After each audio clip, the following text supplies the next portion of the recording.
In the sprawling junkyard markets of Kepler Station, where broken dreams and discarded technology pile higher than the hopes of desperate spacers, something extraordinary was about to happen. Among the rusted hulks of failed starships and the scattered bones of alien war machines, a single act of kindness would awaken a legend that had slept for 1,000 years. The galaxy had forgotten the old stories. They dismissed them as myth, as folklore told by primitive worlds to explain the unexplainable. But on this day, in the grease-stained hands of a human mechanic who saw worth where others saw waste, the universe would remember why dragons were never truly just stories, and why humanity's greatest strength has always been seeing the soul beneath the surface. What happens when a creature of immense power, reduced to nothing more than scrap metal in the eyes of the galaxy, encounters the one species that refuses to give up on the broken and forgotten? What awakens when respect meets desperation, and kindness touches something that the cosmos had written off as worthless?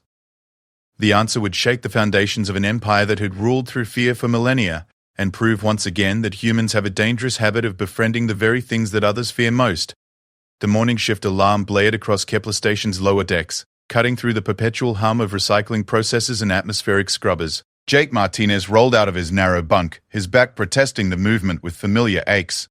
23 years old, but his hands already bore the permanent stains of hydraulic fluid and plasma burns that marked a career mechanic. His small quarters in the station's industrial sector smelled of machine oil and the cheap protein bars that kept him alive between jobs. Jake had been working the salvage yards of Kepler Station for 5 years now, ever since his transport ship had broken down here and left him stranded with barely enough credits for food, let alone passage home to Earth.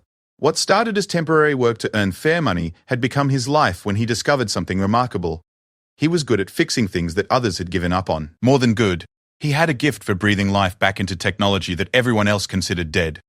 The Galactic Trade Consortium that ran Kepler Station didn't care much for humans.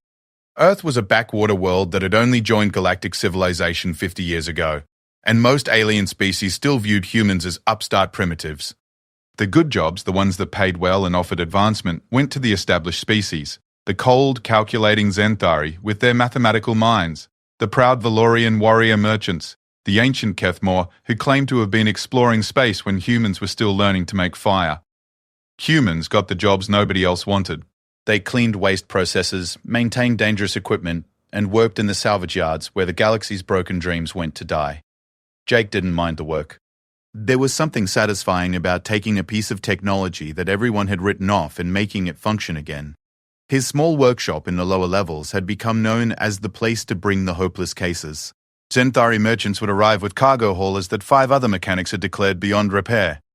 Valorian ship captains would grudgingly seek him out when their ancient family vessels developed problems that their own engineers couldn't solve. He never charged much, just enough to keep his workshop running and put food on his table. Jake had learned early that reputation mattered more than profit margins in a place like Kepler Station. A human mechanic who overcharged would quickly find himself out of work and out of luck. This particular morning found Jake walking through the main salvage market, a sprawling maze of stalls and vendors that stretched across 3 levels of the station's industrial sector. The air was thick with the sounds of haggling in a dozen languages and the acrid smell of welding torches. Broken starship components hung from cables overhead, while the deck beneath his feet was littered with the detritus of 1,000 failed ventures. Jake was looking for parts for a Xanthari cargo hauler that had been brought to his shop the previous week. The ship's quantum drive regulator had failed, and a replacement would cost more than the ship was worth. But Jake had developed a reputation for finding creative solutions to expensive problems. If he could locate the right components from salvaged equipment, he could build a replacement for a fraction of the cost. He was examining a pile of quantum drive components at Morix's stall when he heard the commotion from the next vendor over. Morix, a gruff Valorian with grey fur and scarred battle armor, looked up from the power coupling Jake was inspecting. "Sounds like Greg finally found a buyer for that piece of junk," Morix rumbled in his deep voice. "Been trying to get rid of that thing for months." Jake walked over to see what the fuss was about. Greg the Broken Tusked was a Kethmore salvage dealer known for trying to pass off genuine scrap as valuable antiques. His stall was a cluttered mess of questionable artifacts and obviously damaged technology. Today, a crowd had gathered around his main display table, where something was causing quite a stir. Pushing through the crowd of onlookers, Jake saw what had captured everyone's attention. Lying on Greg's display table was what appeared to be a small dragon, no bigger than a house cat. Its scales were a dull metallic grey, and its eyes were closed. It wasn't moving, and Jake's first thought was that it might be dead. But then he looked closer. The creature's chest was rising and falling with slow, steady breaths. It was sleeping, not dead, and there was something about it that didn't quite add up. The scales looked almost artificial, like they were made of some advanced metal alloy. The creature's proportions were perfect, too perfect, as if it had been designed rather than evolved. "What is it?" asked the Zenthri merchant, her mathematical mind clearly trying to categorize the strange creature. Grek's multiple eyes gleamed with the light of a born salesman. "Ancient war construct," he declared with absolute confidence. "Found it in a derelict ship that drifted into the outer system. Probably dates back to the Kethmore Empire's golden age, maybe 3,000 years old. Notice the metallic scales, the perfect proportions. This is old technology, friends. Very old." A Valorian warrior leaned closer, his predator instincts engaged. "It looks like the dragons from the old stories. The ones that supposedly fought alongside the ancient Kethmore fleets." "Exactly." Greg's enthusiasm was infectious. "A genuine war dragon, probably worth a fortune to the right collector. But today only, I'm letting it go for just 500 credits. The crowd murmured appreciatively, but Jake noticed that nobody was reaching for their credit chips. 500 credits was a lot of money, especially for something that might just be an elaborate hoax. Greg was known for his creative interpretations of salvage value. "Does it do anything?" asked the Senfei merchant. "I mean, besides sleep." Greg's confidence wavered slightly. "Well, it's been dormant since I found it. Probably needs some kind of activation sequence. Ancient technology, you understand. Very complex." Jake watched as the crowd gradually dispersed, their interest waning as it became clear that the dragon was essentially a very expensive paperweight. Greg's expression grew increasingly desperate as potential customers walked away. 400 credits, he called after them. "A genuine war construct for 400 credits. But the crowd kept walking. Within minutes, Greg was alone at his stall again, staring down at the sleeping dragon with obvious frustration. Jake found himself drawn to the strange creature. There was something about it that fascinated him, something that went beyond mere curiosity. Up close, he could see that the dragon's scales weren't just metallic. They were inscribed with incredibly fine patterns, almost like circuit tracers. And despite its small size, there was a sense of presence about the creature, as if it was much more than it appeared. "Still interested?" Greg asked hopefully as Jake approached. "Maybe," Jake said carefully. "What can you tell me about where you found it?" Greg's eyes shifted nervously. "Like I said, derelict ship in the outer system, real old, probably Kethmore military." Jake had been around Kepler Station long enough to recognize when someone wasn't telling the whole truth. But he was also experienced enough to know that the truth wasn't always necessary to make a good deal. 300 credits, Jake offered. Greg's tusks clicked together in what Jake recognized as a Kethmore expression of disdain. "This is a priceless artifact, human. 300 credits is an insult. It's been sitting on your table for months," Jake pointed out. "And it doesn't do anything. 300 credits for a very realistic statue isn't a bad deal." The haggling went back and forth for 20 minutes, with Greg gradually reducing his price while maintaining his claims about the dragon's ancient origins and immense value. Jake held firm at 300 credits, knowing that Greg was getting desperate to clear the item from his inventory. Finally, Greg's resolve cracked. 3 credits, he said suddenly. "Final offer." Jake blinked. "Did you say 3 credits?" "You heard me. 3 credits, and you take it off my hands." "I'm tired of looking at the thing." The price was so low that Jake immediately suspected a trick. 3 credits wouldn't buy a decent meal in the station's food courts. But looking at Greg's expression, he realized the Kethmore dealer wasn't trying to scam him. He genuinely wanted to get rid of the dragon. "Deal," Jake said, transferring the credits from his personal account to Greg's stall. Greg wrapped the sleeping dragon in a piece of old tarp and handed it over with obvious relief. "Pleasure doing business with you, human. Hope you get more use out of it than I did." Jake carefully carried his purchase back to his workshop, drawing curious looks from other vendors and customers. 3 credits for what was either an incredibly sophisticated piece of ancient technology or a very convincing fake seemed like good odds, even if the dragon turned out to be nothing more than an expensive decoration. His workshop occupied a small space in the lower industrial levels, tucked between a water reclamation plant and an atmospheric processor maintenance bay. The constant background noise of machinery made it an unlikely place for conversation, but it also meant that Jake could work at all hours without disturbing anyone. The workshop itself was a testament to Jake's philosophy of making do with what was available. Every surface was covered with salvaged equipment, spare parts, and half-finished projects. Tool racks lined the walls, filled with an eclectic mix of human, Xanthari, Valorian, and Cathmore instruments. Jake had learned to work with technology from dozens of different species, adapting his techniques to whatever tools and parts he could afford. In the center of the workshop was Jake's main workbench, a sturdy surface that had served as an operating table for thousands of broken machines. It was here that Jake placed the dragon, carefully unwrapping it from Greg's makeshift packaging. In the better lighting of his workshop, the dragon was even more impressive. Its scales caught the light in ways that suggested advanced materials engineering, and the fine patterns etched into each scale were clearly visible. Jake estimated that there were thousands of individual scales, each one perfectly formed and inscribed with its own unique design. The dragon's proportions were those of the classic Western dragon from human mythology: 4 legs, 2 wings, an elegant neck, and a long tail. But everything about it suggested advanced technology rather than biological evolution. The scales were too perfect, the proportions too ideal. This was either the most sophisticated piece of artificial life Jake had ever seen, or it was an incredibly detailed sculpture. Jake spent the rest of the morning examining the dragon from every angle, taking measurements and trying to determine what it was made of. His instruments suggested a complex alloy that incorporated materials he didn't recognize.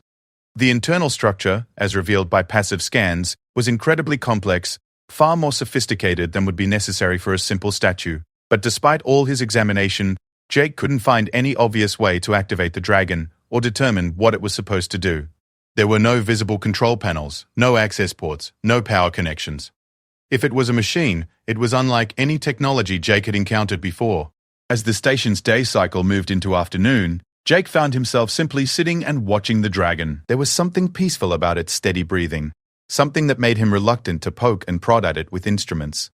Instead, he found himself talking to it, explaining his other projects, and sharing his thoughts about the various repairs he was working on. "See that cargo holder's quantum drive over there?" Jake said, gesturing toward the Xanthari ship component on his secondary workbench.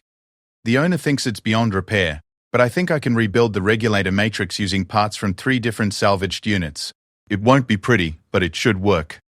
The dragon didn't respond, but Jake thought its breathing seemed to become a little more relaxed.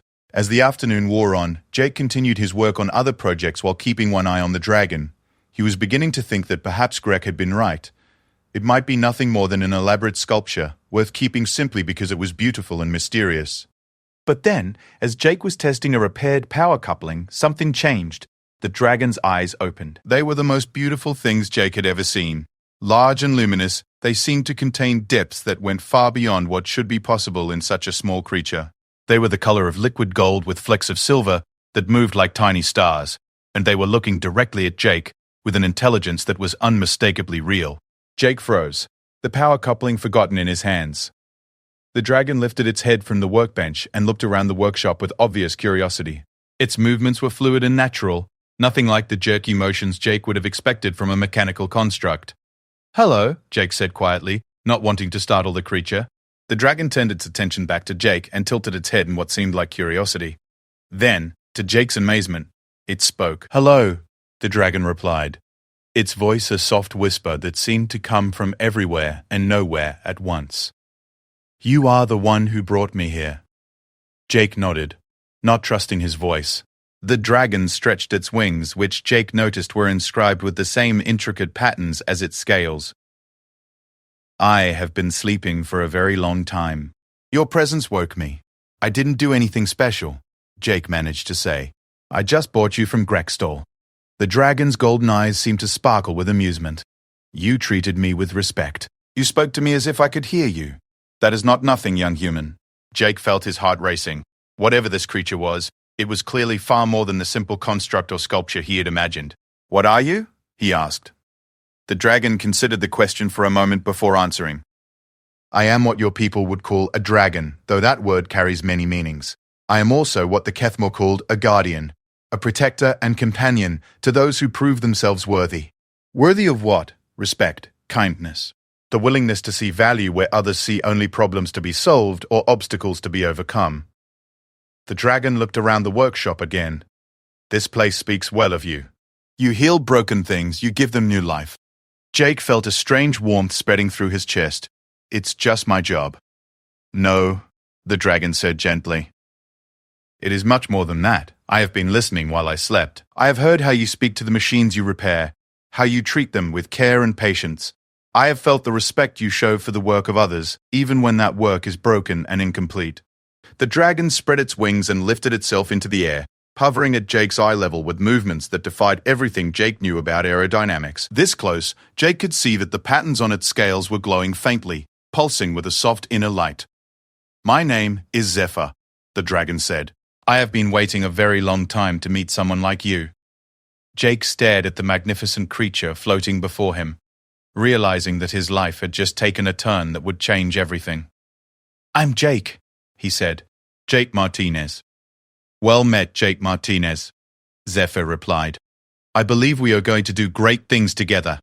As if to underscore the point, alarms suddenly began blaring throughout the station.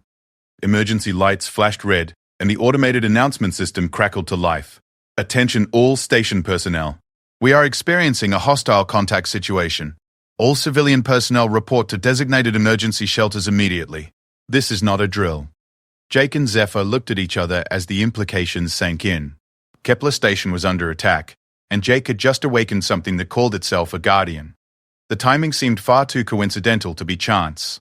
Outside his workshop, Jake could hear the sound of running feet and shouted orders as station security mobilized for whatever was coming. Through the small window that looked out into the corridor, he could see armed Valorian guards running toward the upper levels. What kind of great things? Jake asked, though he was beginning to suspect he already knew the answer. Zephyr's golden eyes grew brighter, and Jake could feel power beginning to flow through the small dragon's metallic form. The kind that remind the galaxy why dragons were never just stories, Zephyr replied, and why humans have a gift for awakening things that were meant to sleep until they were needed most. The alarms continued to wail as Jake realized that his quiet life as a station mechanic was officially over. The emergency alarms continued their harsh wailing as Jake and Zephyr made their way through the corridors of Kepler Station's lower levels. Jake had grabbed his emergency kit, a collection of tools and supplies that every station worker was required to maintain, while Zephyr perched on his shoulder with a grace that seemed to defy physics. The dragon was surprisingly light, no heavier than a small cat, despite appearing to be made of metal. The corridors were filled with panicked civilians heading for the emergency shelters, but Jake noticed that Zephyr seemed unconcerned by the chaos around them. The dragon's golden eyes were alert and focused, scanning their surroundings with an intensity that suggested it was seeing far more than Jake could perceive. The attack comes from the hegemony, Zephyr said quietly, its voice somehow audible to Jake despite the noise around them. I can sense their ships approaching. 3 heavy cruisers and a command vessel. Jake felt his blood run cold. The Zerathi hegemony was the galaxy's primary military power, a ruthless empire that had conquered dozens of worlds over the past century. They were known for their advanced technology and their complete lack of mercy toward those they considered inferior species. Why would the hegemony attack Kepler Station? Jake asked as they reached the main emergency shelter on level 7. Because they have learned that something they thought was lost has been found, Zephyr replied. They are here for me. The emergency shelter was a massive reinforced chamber that could hold nearly 10,000 people. Jake had been here during drills, but this was the first time he had seen it during an actual emergency. The space was packed with frightened station personnel of every species, from human maintenance workers to Zenthari administrators to Valorian security officers. At the front of the chamber, Station Administrator Veltar, an elderly Kethmor with ceremonial battle scars covering his hide, was trying to maintain order while receiving updates from his staff. His multiple eyes were darting between various displays showing the station's status and the approaching threat. Zerathi vessels will be in weapons range in approximately 20 minutes, announced Commander Thrix, the station's Valorian security chief. We have requested assistance from the Galactic Trade Consortium, but the nearest military patrol is 6 hours away. A wave of frightened murmurs swept through the crowd. Everyone knew what that meant. Kepler Station's defensive systems were designed to deal with pirates and smugglers, not a full Zerathi battle group. If the hegemony wanted to take the station, there was very little that could stop them. Jake found a spot near the back of the chamber where he and Zephyr would be less noticeable.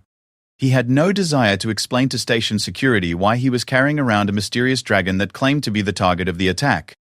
"Can they really destroy the station?" Jake whispered to Zephyr. "Easily," the dragon replied, "but destruction is not their goal. The hegemony wants to capture me alive. They will likely demand surrender and threaten to destroy the station if their demands are not met. What makes you so important to them?" Zephyr's eyes grew distant. "Long ago, when the galaxy was younger and the current powers had not yet risen to dominance, there was a war. The details are not important now, but during that war, my people, the Guardians, fought alongside various species against the ancestors of what is now the Zerathi hegemony." Jake listened intently as Zephyr continued. "We were created by the Kethmore during their golden age, when they were explorers and builders rather than merchants and scavengers. Each Guardian was bonded to a worthy individual, and together they could accomplish things that neither could achieve alone. What kind of things? We could enhance the abilities of our bonded partners in ways that your species would consider miraculous. A Guardian could grant incredible strength, the ability to interface directly with any technology, enhance reflexes and intelligence, and most importantly, the power to inspire others to acts of heroism they never thought possible." Jake was beginning to understand why the hegemony might be interested in capturing such a creature. "So you're like a weapon?" Zephyr's expression grew sad. "We were never weapons, Jake Martinez. We were companions, partners, friends. But yes, in the hands of someone with evil intentions, a Guardian could become a terrible weapon indeed." The lights in the emergency shelter suddenly dimmed, and Administrator Veltar's voice echoed through the chamber's communication system. "Attention station personnel. We have received a transmission from the approaching Zerathi vessels. They are demanding that we surrender a specific item that they claim was recently acquired through salvage operations. They have given us 30 minutes to comply, or they will begin boarding operations." Jake and Zephyr exchanged glances. They both knew exactly what item the hegemony was demanding. "I should surrender myself," Zephyr said quietly. "It would save the station." "No," Jake said firmly. "There has to be another way. The hegemony has been searching for surviving Guardians for decades. They have captured 2 others that I know of. Both were turned into weapons of conquest, their bonded partners killed or enslaved." Jake felt a surge of anger at the thought of such a noble creature being corrupted and used for evil purposes. "Then we make sure they don't get you." "How?"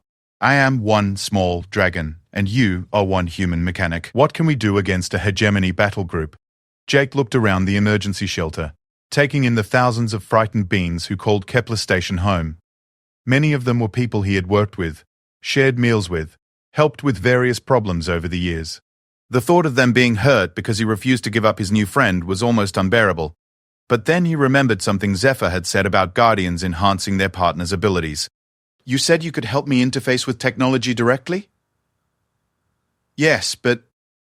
and you mentioned inspiring others to heroism." Zephyr's golden eyes began to brighten with understanding. "Jake Martinez, what are you thinking?" "I'm thinking that maybe one human mechanic and one dragon can do more than either of us imagines." Jake looked toward the front of the chamber where Administrator Veltar was still receiving status reports. "But I'm going to need your help, and I'm going to need to convince a lot of people to trust us."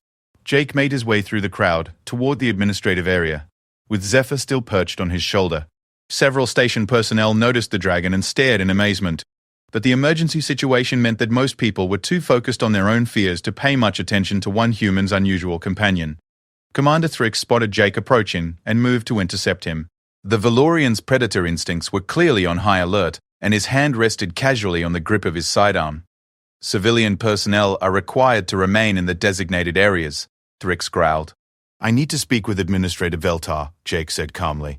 "I have information about what the Zerathi are really looking for." Thrix's ears flattened against his skull. "What kind of information?"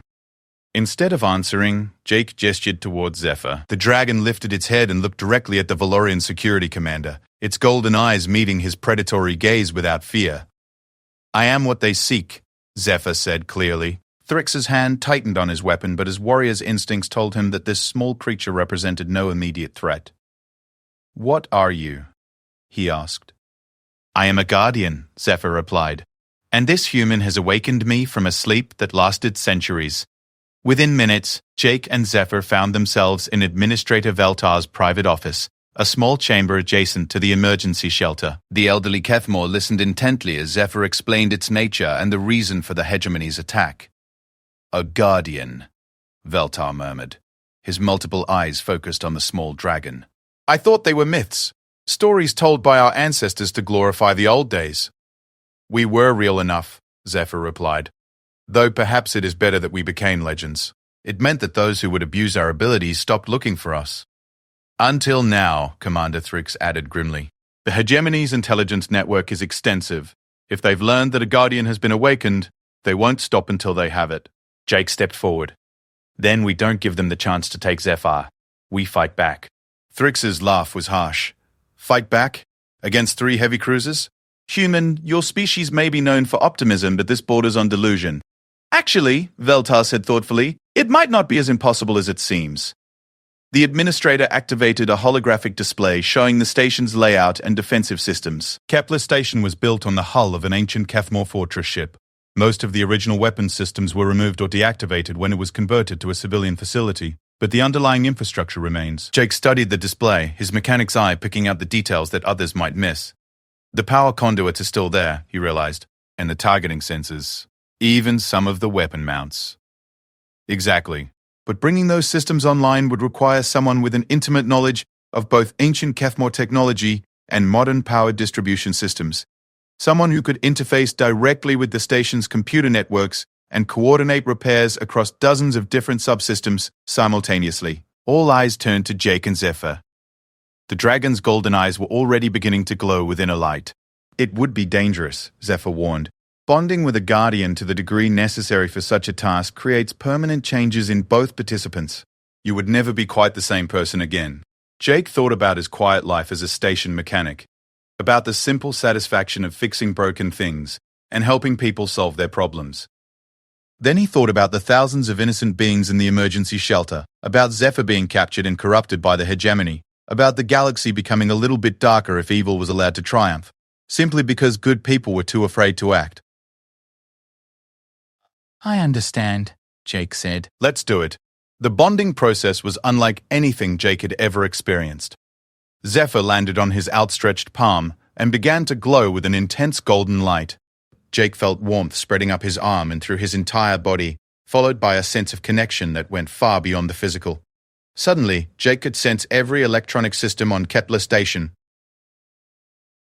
He could feel the flow of power through the main conduits, the data streams moving through the communication networks, the status of every automated system and piece of equipment. It was overwhelming at first, like trying to drink from a fire hose, but gradually he began to understand the vast complexity of the station's infrastructure.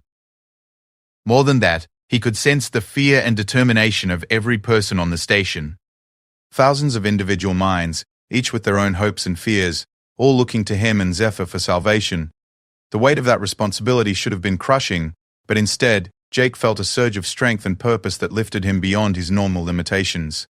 "I can see it," Jake whispered. "I can see how to wake up the old systems." Working through the station's networks, Jake began the delicate process of bringing centuries-old Kethmore weapon systems back to life.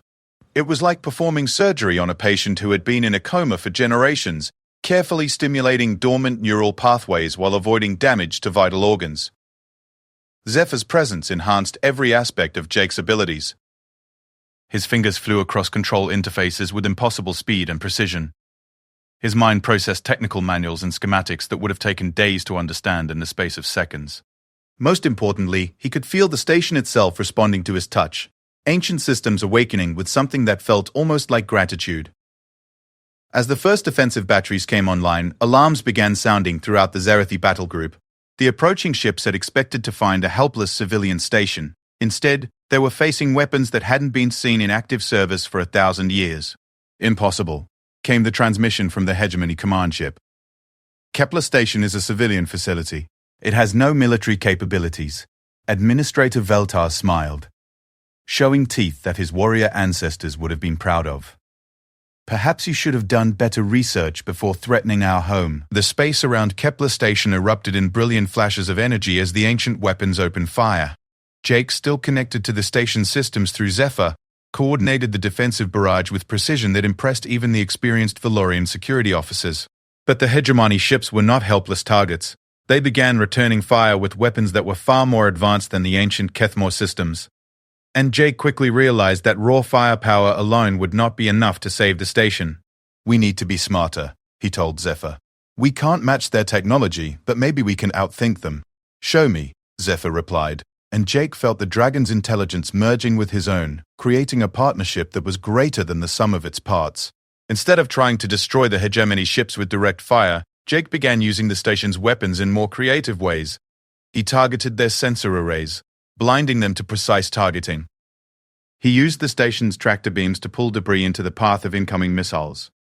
Most cleverly, he began broadcasting false sensor readings that made it appear as though the station had multiple additional defensive platforms. The battle raged for what felt like hours but was actually only minutes. Jake found himself thinking and reacting at speeds that should have been impossible for a human mind. Guided by Zephyr's centuries of experience and enhanced by the dragon's supernatural abilities. But the real turning point came when Jake realized that they weren't just fighting for Kepler Station. Every person watching the battle, from the frightened civilians in the emergency shelter to the security officers manning their posts, was beginning to believe that victory was possible. That belief became a tangible force. Jake could feel it flowing through the station's population like electricity, inspiring acts of heroism and competence that exceeded everyone's normal limitations. Engineers who had never worked with weapon systems were suddenly able to perform complex repairs under fire. Security officers who had spent their careers dealing with smugglers and drunks were coordinating defensive strategies like seasoned military veterans. "This is what Guardians truly do," Zephyr explained as Jake marveled at the transformation taking place around them. "We don't make people into something they are not, we help them become the best version of what they already are." The tide of battle turned decisively when Jake managed to disable the command ship's main engines with a precisely targeted shot that threaded the needle between its defensive screens. The massive vessel, suddenly unable to maneuver, became a sitting target for the station's increasingly coordinated fire. "Zerathi vessels, this is Kepler Station. Administrator Velta broadcast on all channels. You have 30 seconds to withdraw from our space, or we will demonstrate what happens when you threaten our home." The response from the hegemony commander was immediate and filled with rage. "This is impossible. No civilian station possesses such capabilities." "Then perhaps you should reconsider your definition of civilian," Veltar replied calmly. Jake watched through the station's sensors as the hegemony ships began to withdraw, their hulls scarred by weapon impacts and their formations broken. The command ship was limping badly, trailing atmosphere from multiple hull breaches. But as the immediate threat receded, Jake realized that this victory was only the beginning. The hegemony would return with more ships, better intelligence, and a burning desire for revenge. And now they knew for certain that a Guardian had been awakened. "What happens now?" Jake asked Zephyr as they stood in the administrator's office, watching the enemy ships disappear into hyperspace. "Now," Zephyr replied, its golden eyes bright with determination, "we prepare for the real war, because what happened here today will inspire others. Humans, Kethmore, Pelorians, even some Zenthari, all the species that the hegemony considers inferior will hear about this battle. They will learn that victory is possible even against impossible odds." Jake felt a chill as he understood the implications. They'll want guardians of their own. Yes, and fortunately, we are not as rare as the hegemony believes. There are others, sleeping in forgotten corners of the galaxy, waiting for someone worthy to awaken them. Administrator Veltar turned from his communications console. "I've been in contact with the Galactic Trade Consortium. They're very interested in what happened here today. It seems that several other worlds have been reporting unusual discoveries recently. Ancient artifacts that may be more than they appear." Jake nodded, understanding that his life as a simple station mechanic was truly over. He was part of something much larger now, something that could change the balance of power in the galaxy itself. "Where do we start?" he asked. Zephyr spread its wings, and Jake could see his own reflection in the dragon's golden eyes.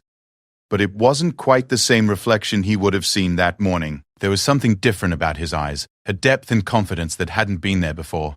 The bonding process had changed him, just as Zephyr had warned. "We start by finding the others," Zephyr replied.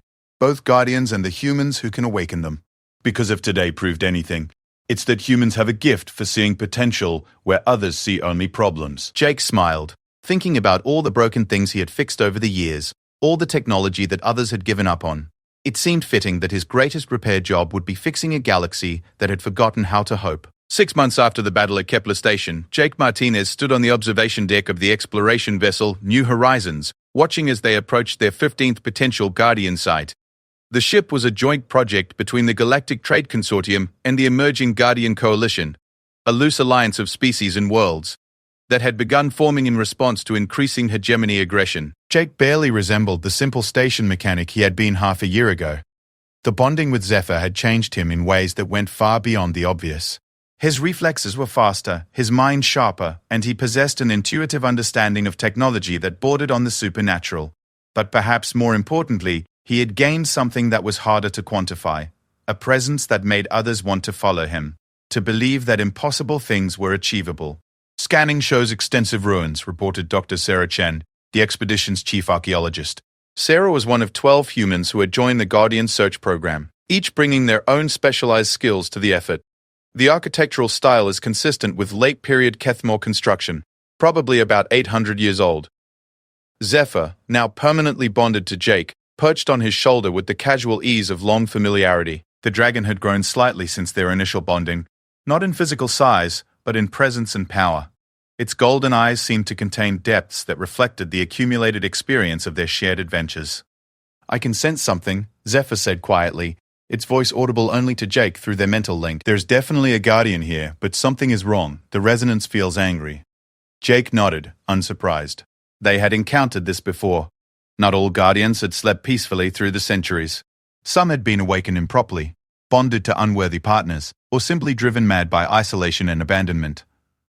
The rescue and rehabilitation of damaged guardians had become one of their most important and dangerous missions. The New Horizons settled into orbit around the desolate world of Kethmore Tertius, once a thriving colony world that had been abandoned during the economic collapse that followed the ancient empire's fall. The planet's surface was covered with the ruins of great cities, their empty towers reaching toward a sky that no longer held any promise. "I'm reading massive energy signatures from the primary ruins," announced Lieutenant Commander Marcus Webb, their military liaison from the Trade Consortium fleet. "Whatever's down there is definitely active." Jake studied the sensor readings with the enhanced comprehension that his bonding with Zephyr provided. The energy patterns were chaotic, violent, nothing like the controlled power signatures he had learned to associate with properly functioning Guardian technology. "We'll need to approach carefully," he told the assembled team. "An angry Guardian can be more dangerous than an entire hegemony battle group." The landing party that descended to the planet's surface was larger than usual, including not only Jake and the core Guardian research team, but also a full squad of Valor and security specialists and several Kethmore cultural experts who might be able to provide insight into the ruins they would be exploring. The city that had once stood here must have been magnificent. Even in ruins, the architectural sophistication was breathtaking. Towers that had once scraped the sky lay broken but still graceful, their fallen stones covered with the intricate geometric patterns that were the hallmark of Kethmore artistry. But there was something wrong with this place that went beyond simple abandonment. The very air seemed to thrum with barely contained energy, and Jake could feel Zephyr growing increasingly agitated as they approached the central complex where the sensors indicated the Guardian presence was strongest. "The resonance is getting worse," Zephyr warned. "This Guardian has been alone for a very long time. It may not distinguish between friend and enemy." They found the Guardian in what had once been the city's primary temple, a vast chamber whose domed ceiling was painted with star maps showing the ancient Kethmore trade routes. The Guardian itself was magnificent and terrible, a dragon easily 3 times Zephyr's size, with scales that shifted between deep crimson and burning gold. But its eyes held no wisdom or warmth. Instead, they blazed with a fury that spoke of centuries of betrayal and abandonment. The moment the landing party entered the temple, the Guardian's head snapped up and fixed its gaze on them. When it spoke, its voice was like the roar of a star going supernova. "Betrayers," it screamed. "You abandoned me.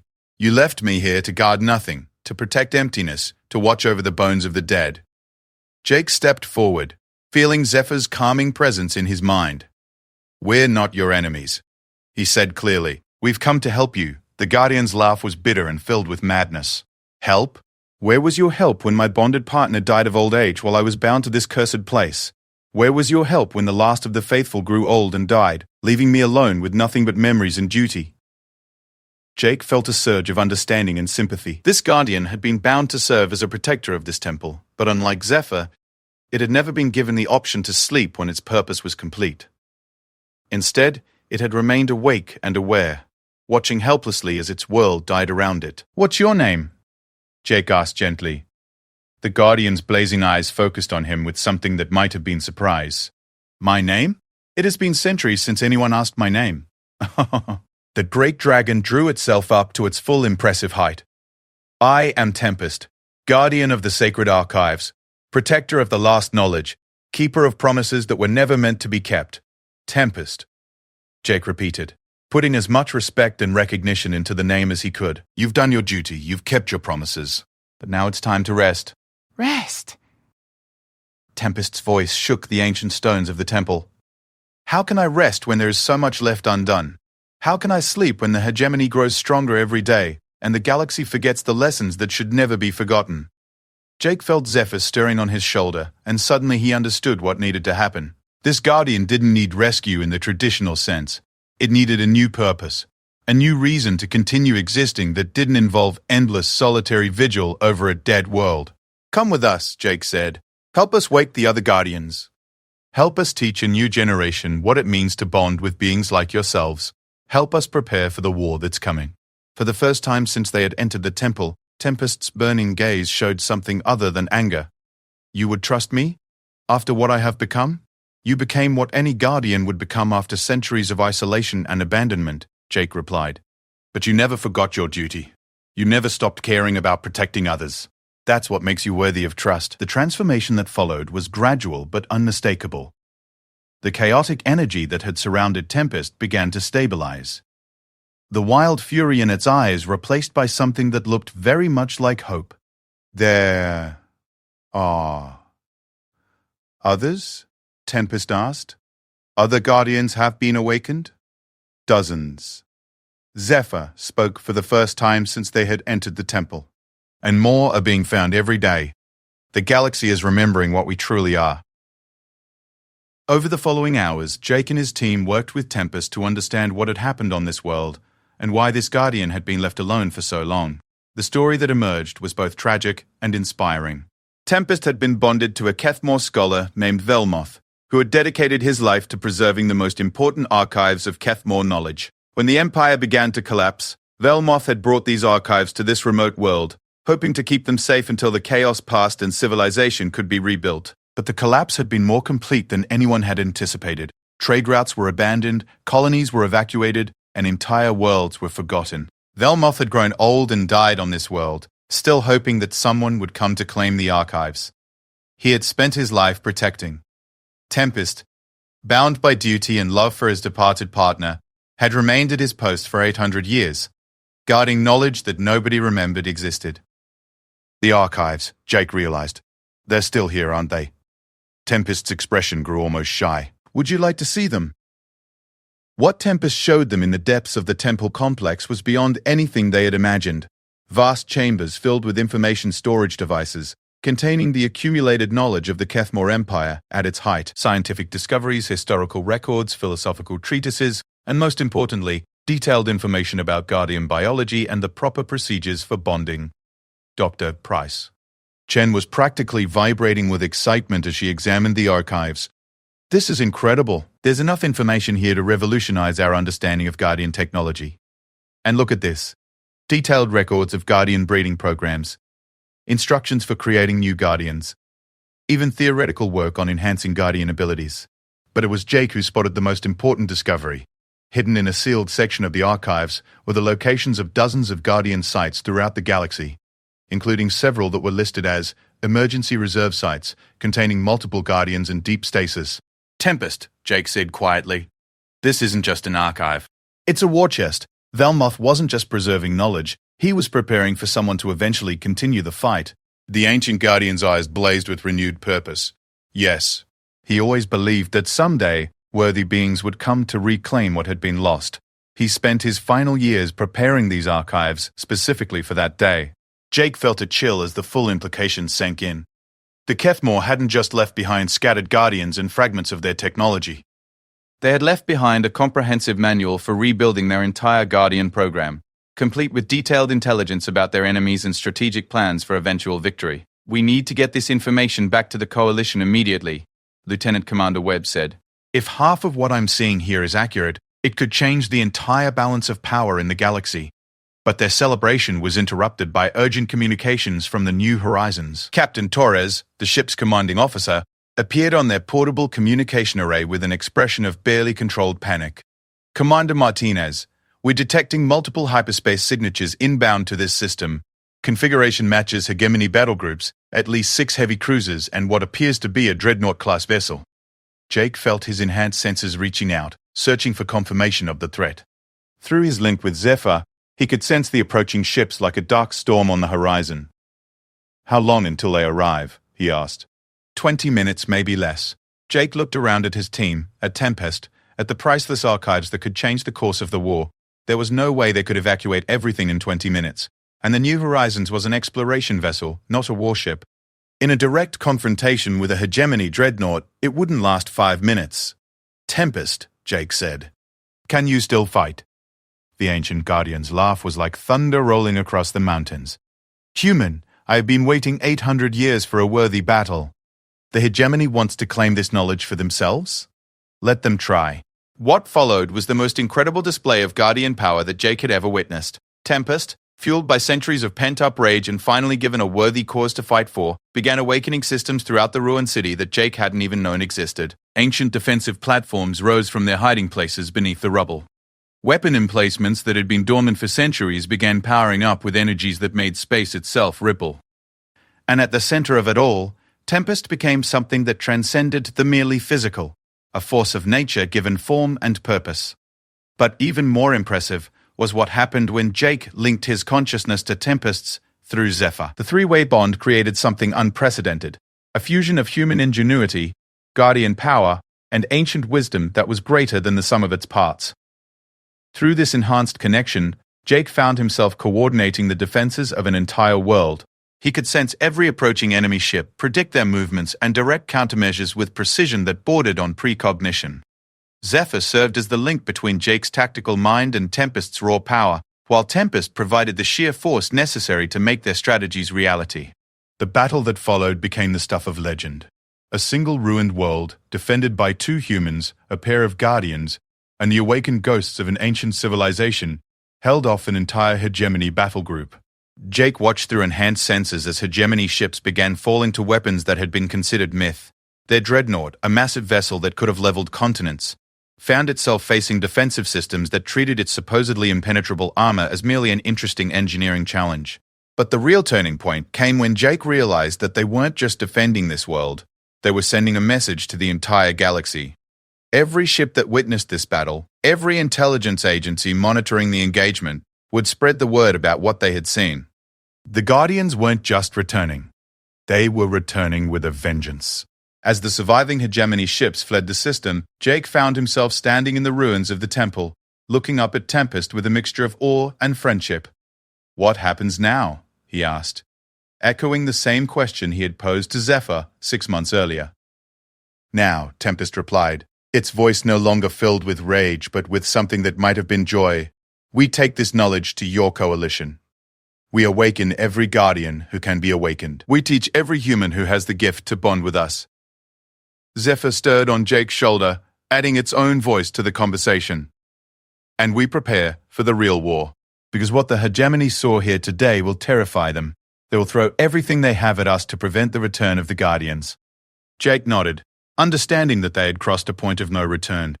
The galaxy was about to see the return of an ancient alliance between humans and Guardians, and the established powers would do everything in their ability to prevent that from happening. But as he looked around at his team, at the precious archives they had recovered, at the 2 magnificent beings who had chosen to trust him with their power and their friendship, Jake felt something that he had never experienced before. Absolute confidence in the righteousness of their cause. The hegemony had ruled through fear and superior technology for too long. They had forgotten that the greatest weapon in the galaxy wasn't a dreadnought or a planet killer, but the bond between beings who chose to trust each other completely. Let them come, Jake said quietly. We'll be ready. As the New Horizons departed the system with its priceless cargo of knowledge and its newest Guardian ally, Jake stood in the ship's observation lounge, watching the stars wheel past. Zephyr perched on one shoulder, while Tempest, who had discovered an ability to assume a smaller form for ship travel, rested on the other. 3 months later, the first graduation ceremony for the Guardian Academy took place on the rebuilt facilities of Kepler Station. Jake watched with pride as 27 newly bonded human Guardian pairs took their oaths of service to the Coalition. Each pair was unique.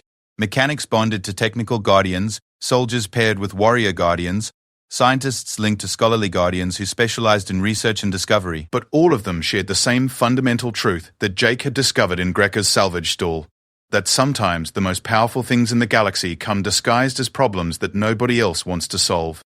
The hegemony had spent decades believing that their technological superiority made them invincible. They were about to learn that the greatest technology in the galaxy had always been the ability of different species to work together toward a common goal, and at the center of it all was a human mechanic who had paid 3 credits for something that everyone else considered worthless, and a dragon who had chosen to trust him with powers that could reshape the galaxy. The war was coming, but for the first time in centuries, the outcome was no longer predetermined. The Guardians had returned, and they had brought humanity's greatest gift with them, the absolute refusal to give up on broken things that still had potential to be magnificent. The galaxy would never be the same.